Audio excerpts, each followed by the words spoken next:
Nanti kau mi istirahat yang tahu kau, tutup kau mi, enda. Tenang.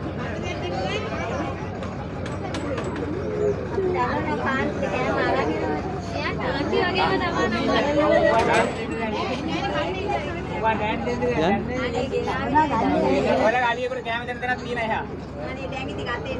Tapi ya, ini kena ada orang tiga baik.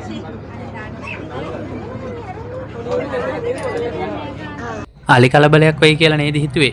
නෑ නෑ, ඒ අලි කලබලයක් නෙවෙයි. සූරිය වැවට ආපු cake order එකක් ගිහිල්ලා දීලා එන ගමන් මේ සෆාරි උද්‍යානයට යන්න අපි යන්නේ. මුලින්ම ටිකට් ගන්න ඕනි අවුරුදු 12ට වඩා ලොකු ළමයින්ට රුපියල් 590යි, අවුරුදු 12ට වඩා අඩු පොඩි ළමයින්ට 236යි, දේශීය පාසල් 20ට වැඩි කණ්ඩායම් සඳහා රුපියල් 118යි. විදේශිකයන්ට නම් ගන්න වැඩි. විදේශ දරුවන්ට ඩොලර් 8.85යි,